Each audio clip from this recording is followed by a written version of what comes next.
with a 3-day break in there, you want to think about game day plus 1, game day plus 2. If you want to think about that primer lift or a power lift kind of as a game day minus 1, if we look at potentiation effects, yeah, there's a bunch of research that shows that they can be good for upwards of 24 hours, but sometimes we also need to go ahead and get a lift in on game day.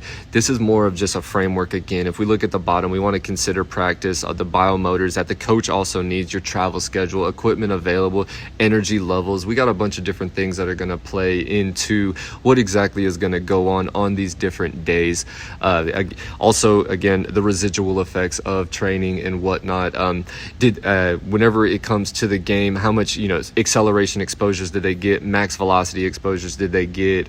What type of energy levels do they have after that? If we need to go ahead and get a lift in before or after the game, some people really like that, and that's something that's very beneficial for them. It kind of gets them excited and gets them going.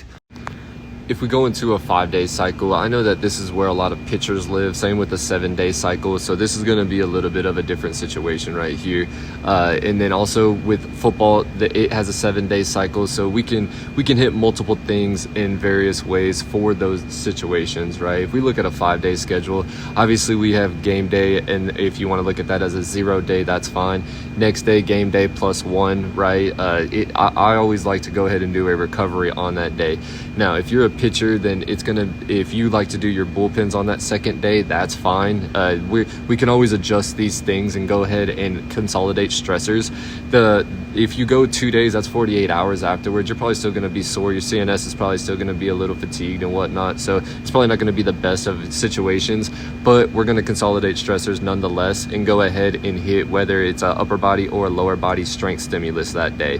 Did you get any sprint work in? I believe that pitchers should be sprinting. Whether an athlete has good recoverability or not, and then it also depends on their athletic prowess. What I mean by athletic prowess is, do they have high motor unit recruitment or do they have lower motor unit recruitment? These things are going to play into if a sprint stimulus is seen as more of a high stimulus or a low or medium stimulus, right? So this is going to play into if we go on a 5 or a 7-day rotation also, and when we're going to program that into that situation. Because again, if they have a high prowess, then that's going to be a very fatiguing situation, and it's going to be hard for us to recover from that. If they have a lower prowess and they're more aerobic based, then that's going to be a little bit different. Honestly, if they do that, you can go ahead and do sprints the next day, things like that. But if they have a high prowess, then it's going to be a little bit different.